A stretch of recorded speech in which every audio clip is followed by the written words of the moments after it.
the society we had back then, to a certain extent, failed women. Do you believe that women are actually contributing factor to why most marriages fail now? You have a woman who is enlightened, she's educated, and suddenly she is no longer believing in the idea of marriage because she believes it is enslaving her. There's a very big difference between tolerating something and being a slave to something. Most ladies do not understand the true idea of feminism itself. I believe then love was a major factor why people marry than now. And personally, I think a man should provide for his babe, for his girlfriend. If she needs something and you have it, you should give her, right? But the responsibility aspect is where I believe this society might be getting it wrong. But that is actually you trying to show that you can handle certain kind of things if eventually you people decide to get married. Yeah. Okay, now that is true, right? But then you don't see the man getting the lady pregnant in a relationship to know if she can do it in marriage. If a man demands for paternity tests in today's society, I don't think he should be blamed. Why? Right? Now let me tell you why. So if a woman doesn't need you financially, does that threaten your masculinity? So looking at this new generation now, does love still exist in this time and age? Well, there is no denying that it has become a fading emotion, in today's society. It's the concept of love has it's been affected by a lot of factors that makes it seem like it's obsolete, like it does more harm than good. But at the end of the day, I still like to believe that there is still love in the society.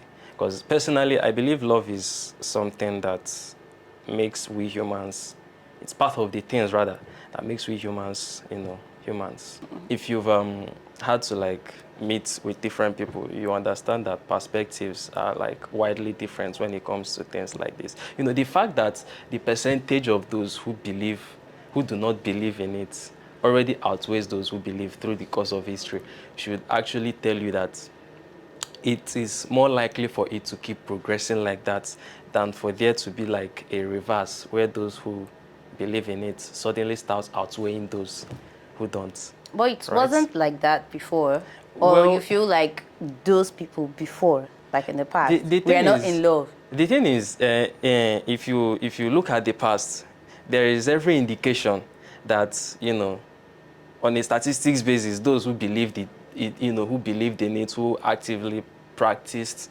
relationships that were solely, based on love, there were more of them then than now. For real? Yes, you understand. If you the more you go back in time, I believe that would be the case. But then, as time changes, so do people's belief, so do people's understandings, in things like this. You understand? Even if I'm to go into other aspects, like things like religion, you would understand that those who believe in religion currently, it's on a decline on a global level, right? Okay. Compared to how it was then. You understand? So the same thing I believe goes for this issue of love. You understand? Okay, that's your view. You feel like before that the love existed. It still does exist, but the people who were involved and who believed in it and who actively practiced it then, you understand, outweigh those who didn't, then, compared to now, where you have a society where those who actually do not believe in it outweigh those who believe in it. And there's also the case of those who, believe they understand what love is, but really what they are practicing is, should I call it a makeshift, something they just believe is love, but, it might not be it. So yeah, kind of explain to us that our parents then were actually in love. Okay, our grandparents were actually in love. I believe so. And I think it's one of the factors that usually kept marriages long-lasting then compared to now. Okay. You understand? Marriages recently tend to end a lot faster than it did then. I mean, not every marriage, but if you are someone who is active online, you will see how frequent divorces are. And it wasn't always the case back then. You understand? So personally, I believe if we are to count the contributing factors why there's this change. I believe love has something to do with it. Most people these days marry for so many reasons, right? Even back then, people marry for different reasons. But I believe then, love was a major factor why people marry than now. Okay, so you feel like then it's love that made them to get married, and that's what still kept them in The that marriage, exactly. So, it is what keeps people in marriage, even after they go through so many crises that are bound to occur in marriage. They would still, stick together, right? But then, if you are not in love with someone, there are certain things you can't take from the person. So when situations like that, when crises like that come up, when you start to understand exactly who the person you got married to is, you tend to get fed up with the marriage because there's no love. There's simply no love. don't you feel Okay. that what they did then wasn't love? So just, more like the both of them tolerating each other. Well, the thing is, yes, we can't write off the possibility that there are other factors that kept marriage lasting, like the tolerance, the fact that most ladies then, due to the cultural nature of the society then, most ladies, based on that culture then, they didn't even have the option to leave a marriage should they want to leave it.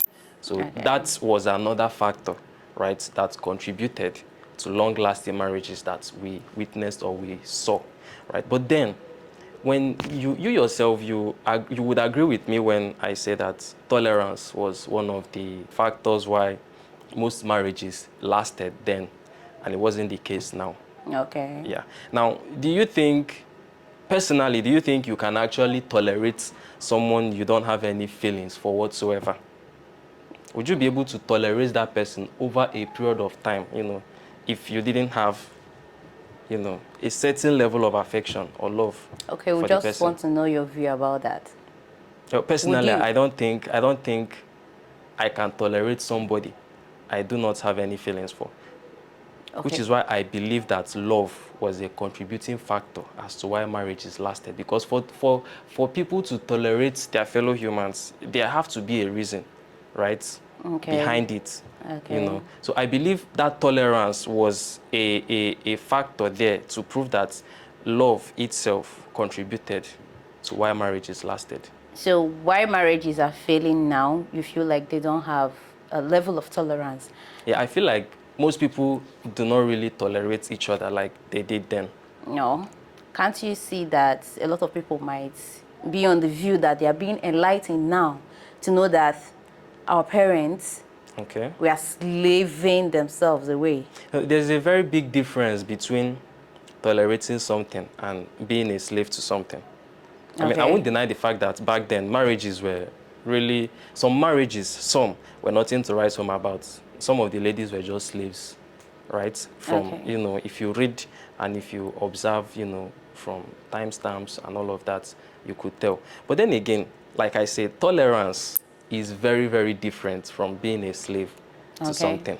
They are very different. Not every woman back then was a slave to like her marriage, right?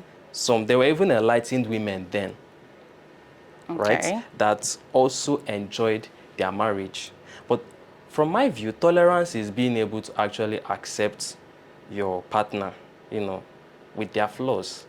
Everybody have flaws, right? Every single person has one flaw or the other. So the ability to actually accept it is what tolerance is about. Now, for you to be able to accept some of the flaws that your partners have, there needs to be a level of affection there. You can't just deal with people if you don't really like them, to put it simply.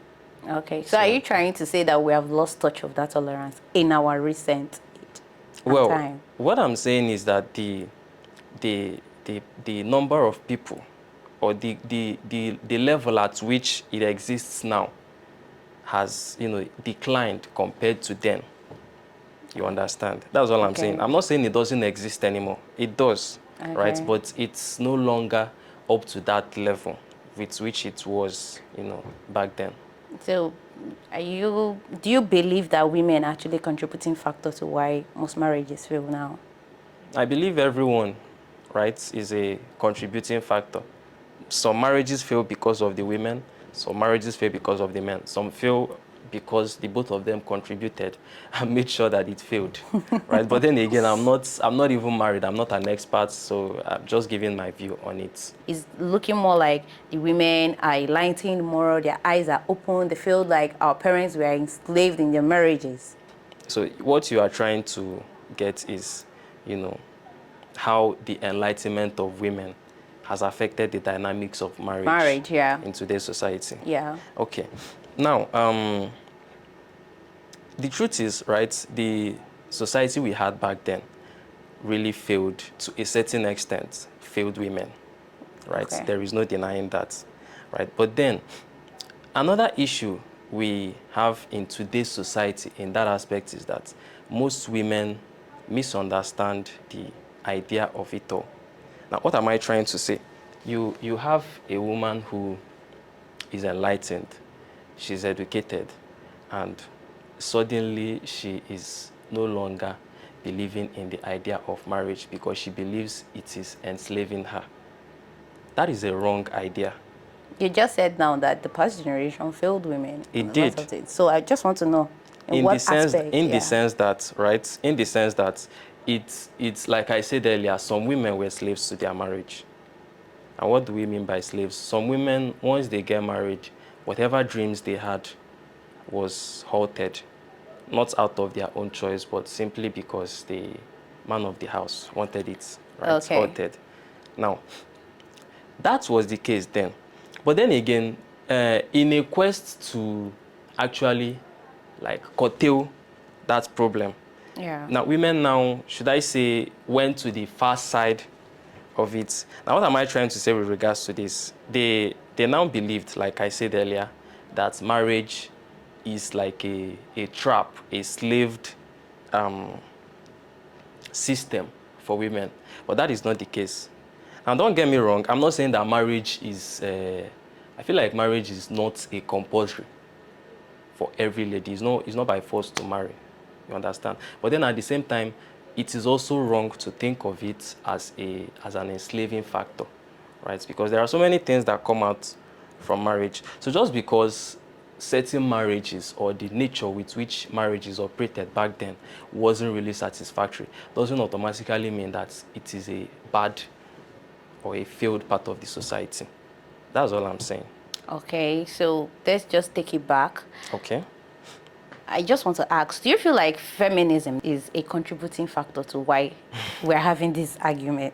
Not like argument, this dialogue. It's not an argument, right? But then, feminism, I believe, is a good ideology, right? It's a very, very... personally, I believe everybody should be a feminist.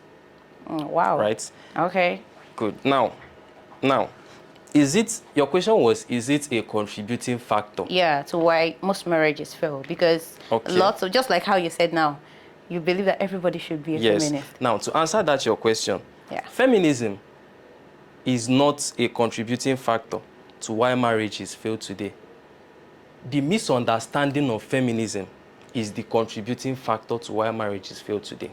Okay. Because I won't lie to you, most ladies do not really understand the true, and not just ladies, generally, everybody, most people do not understand the true idea of feminism itself. Are you a feminist? Well, I like to think myself as one. Okay. Right? So what do you understand by the word feminism? Well, feminism is an idea that creates a balance in the society between men and women, or male and female alike. It's like creating a level ground, right, where both male and female enjoy the same rights and privilege that is accorded in the society. So for an example, we may have a society where certain ladies are restricted from doing certain works, right? Now, that idea shouldn't be something that is, it shouldn't be in and of itself, right? So feminism, I think, is the ideology that brings in that balance.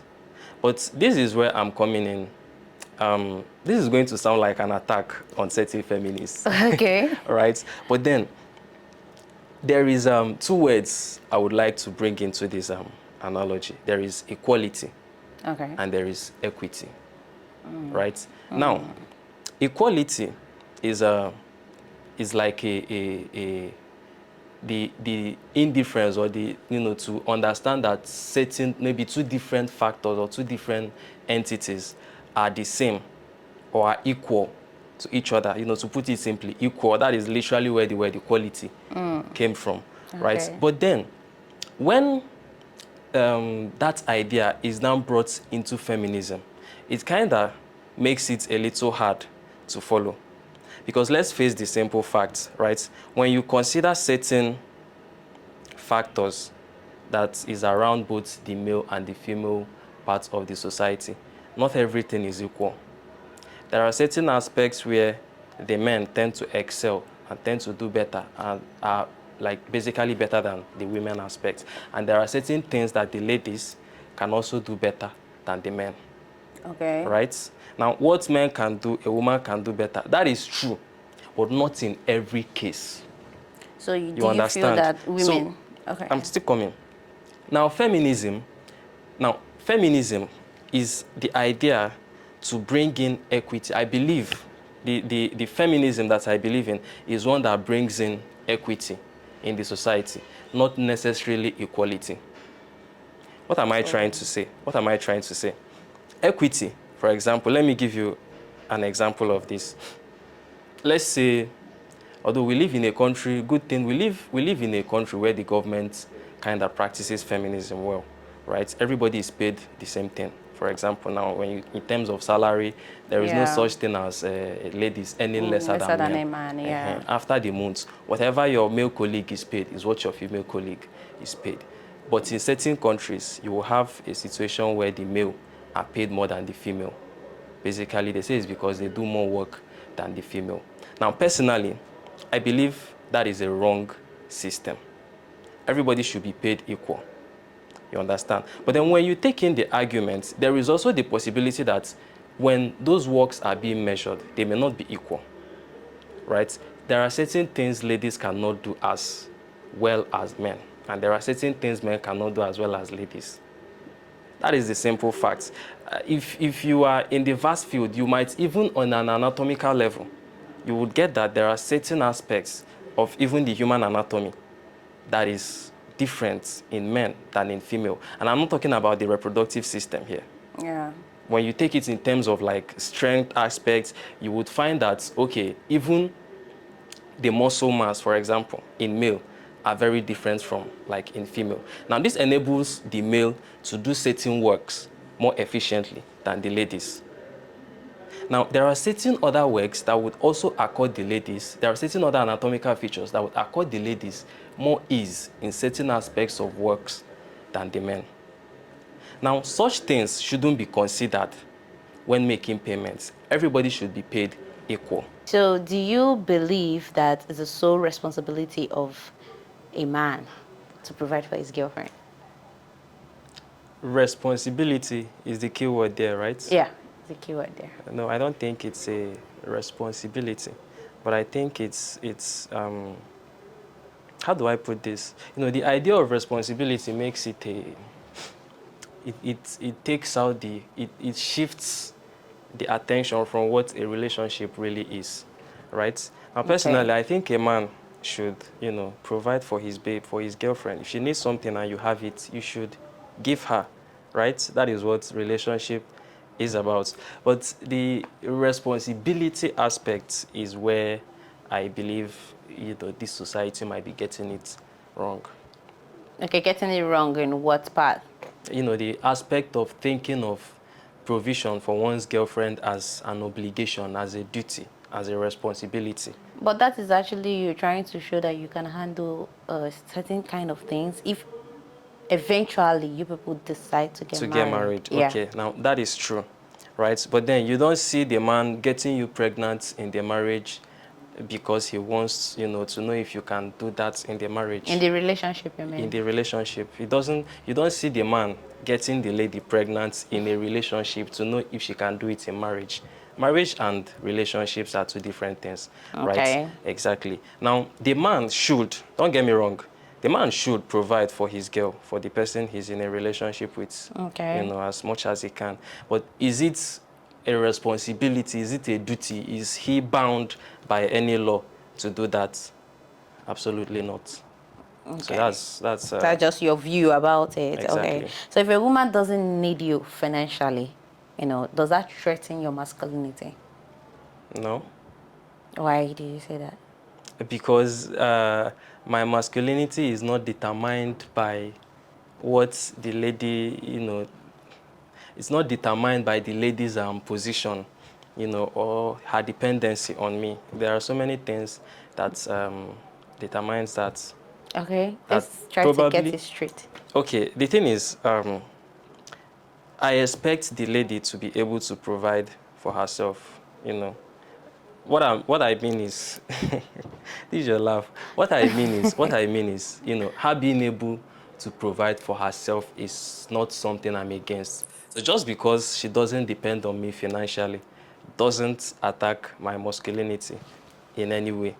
You understand? It shouldn't. I don't think there's any man I don't think there's any man out there whose masculinity is actually attacked by the fact that the lady or the wife or the girlfriend doesn't depend on him. A lot of men out there, lots of people that you put the question out to, and they'll tell you, yeah, you threaten them. You should be asking me for things.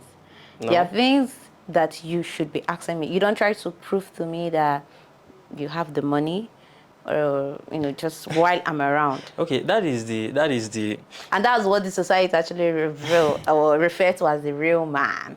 Oh, well, a real man is a man who can provide, not a man who is attacked when the lady doesn't need anything to be provided for her. But that's the society we're in. No, the society then is getting it wrong. There's nothing wrong with standing against the society. A man's masculinity, you being masculine, is the ability to provide for your lady. That is true, right? But then an attack on that masculinity doesn't necessarily have to depend, or doesn't necessarily have to be by a lady who doesn't need something to be provided for her. That's just to believe that that a lady should only depend on a man kind of undermines the idea of feminism. Not like only depend on a man. If she doesn't, she either depends on the man or she doesn't. She can sort her own bills herself, for example. So is that what you believe? So she doesn't depend on the man then? Yeah, but at the same time, not wholly.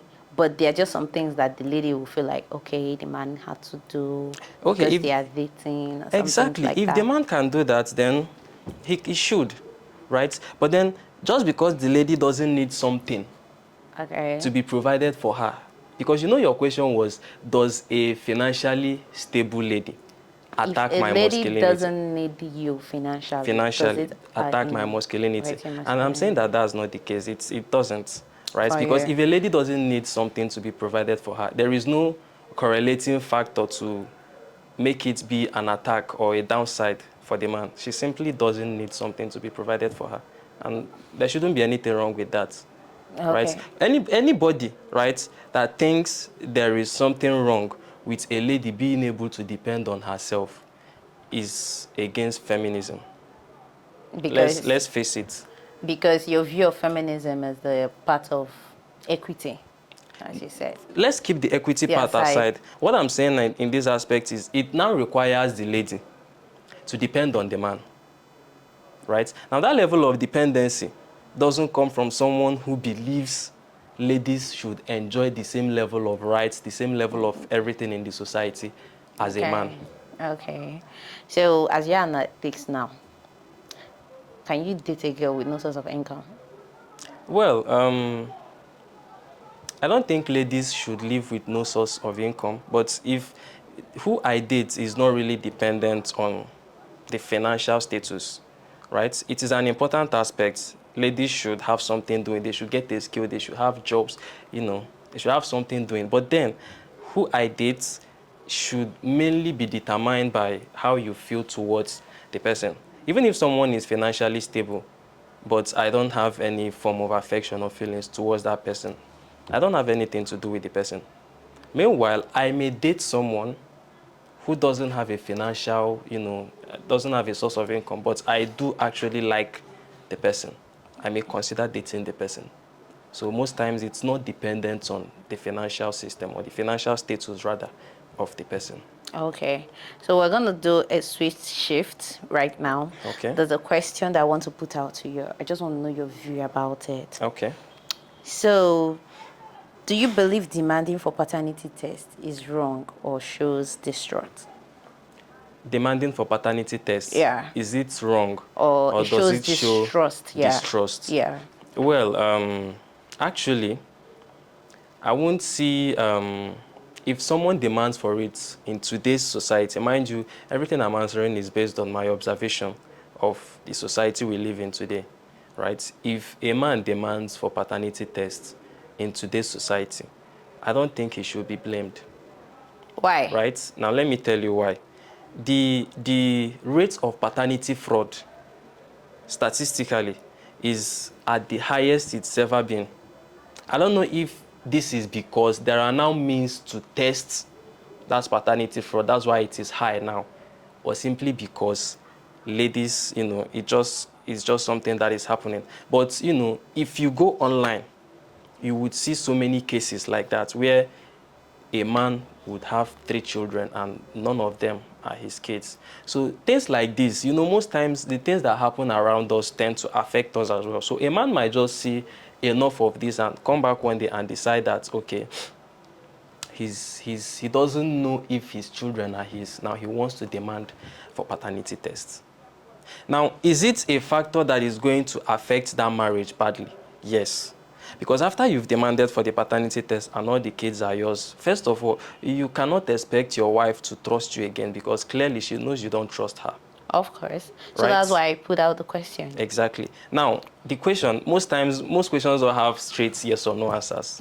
Right? That's the thing about certain questions like this. But you just kind of answered it in a way. I did. It's already creating that distrust. When someone requests for it, he shouldn't be in the wrong. But then again, it has its negative effects. So if you are not absolutely sure, or if you don't have any reason to suspect your wife that, there might be reasons to believe that some of the kids or any of your kids are not really yours, you don't have any business with requesting for paternity test. But if you should do, the society shouldn't blame you. It happens.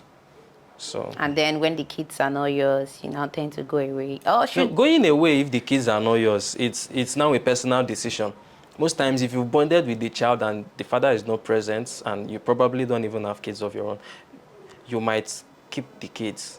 You might decide to. People adopt children, right? But then if you also decide not to keep the children, it's still your decision. Do you feel like parents actually have impact or play a role in their children's life in terms of marriage? You mean should they have a role to play, or should they have a role? It depends on what the role is. I mean, they should play an important role in preparing them for marriage because they themselves have been married. So the duty preparing their children for marriage, falls on them, basically, right? But if the role you mean is whether they should decide who they get married to, okay, that's where your question is going. Well, personally, I don't think any other person or any other human being, right, should decide who you get married to. Irrespective of whether the person is your spiritual leader, whether it's your parents, whether it's your mentor, whatever the case, right? Okay. You should be the only person to decide who you get married to. So that when you are facing the consequences or the joy that comes from that marriage, you won't have anybody to blame but yourself. Okay. Because you might want to be in a relationship or go into marriage with someone different from whom your parents want you to get married to. Now, when you now get married to the person your parents are putting towards you, and you are not satisfied with that marriage, you are not happy in the marriage, your parents are not the ones being unhappy. Even if they get unhappy because you are unhappy, it becomes a second-hand something. But you are the first person that have to deal with it. They have more experience. Yes, they have experience, but then everybody's experience differs, right? They have experience with their partner, not with the person they want you to get married to. Okay. You understand? Okay. So that simply means that you yourself should be the one who decides who you get married to, not your parents. I could remember the beginning of this podcast section. Okay. You said that our parents actually married for love. you know. And most of those marriages, they weren't the ones that actually chose their partners themselves. Yes, true. But So, mind you, what I said then, no, what I said then, don't get me wrong. I'm trying to pin it down to that part. Because right now, you are saying that we should be able to choose who we get married to. They do not have the right to actually say that this you get married to. Yeah. And you believe that the person that you are going to get married to, you love the person so much. Yes. They themselves, according to you, their generation, their own love was even overwhelming. I didn't say it was overwhelming. Okay, their own love was much. It was overflowing. It was there. That is the thing. It was overflowing. According to you, it was overflowing more than what is going on right now. So, and then they weren't the ones that actually chose themselves. The thing is, what I've been trying to say, even then, to make it clear, is that I think I used the term statistically a lot, because there are people then who got married out of their will. There are also people who got married then, within their own will, out of their own decisions, right? Now, what I'm saying is, in as much as there was this the culture of betrothed, you betroth someone, your daughter to somebody, and the daughter has no decision but to marry that person. In as much as that was something that existed then, there was also people who got married out of their own accord. They love this person. They get married to the person, right? And the woman they are getting married to, or the man they are getting married to, also want to get married to them. Now, what I'm saying is that people who got married like that aspect of it, that did it out of love, the population, the number of marriages then that was based on love outweighs the ones now. Now, I'm not saying that people are not getting married because of love now. Right now, you're confusing us. No, I'm not. There's no confusion here. You're confusing us because most of them then, they were actually betrothed. If not, if it's not betrothed, they were actually... There was the idea of betrothing then, but it wasn't everybody. Okay. Right? But if you want to check it on a percentage, 1 to 100, about 90 were not the ones in love and just decided they want to get married. The thing is, right, the idea of betrothing no longer exists. So I believe that is why you strongly believe that just because it existed then and it doesn't now. We're working with what you said. No, what I said is that in as much as the idea of this betrothing existed then, there were also people then that got married out of love. Okay. Now, those people then, if you compare it to the people who are getting married out of purely because of love, now, these things are a lot. I wish there was a statistical work to reference, but you can't really prove when two people are in love. So this makes it a very hard place to thread, right? But what I was saying is those people that got married out of love then, if you were to compare them to people that get married these days out of love, the people then would outweigh the people now. Now, that doesn't negate the fact that there is the possibility that people who got married then out of, the whole betrothing culture might actually outweigh people that get married out of love then. If you are comparing just then, those who get married, due to betrothing culture might actually outweigh those who get married out of love. But those small percentage of people that get married out of love, if you were to compare it to today's society, they would still outweigh today's number of marriages that were solely based or that are solely based on love. That is what I'm saying. So I can see that you and love. No. You and love are like this. And for I'm just trying to, Okay, this was a very interesting episode. Okay. Yeah. If you're listening or you're watching us and you enjoyed this episode, I would like you to share it to your friends. You comment. Have a wonderful day ahead.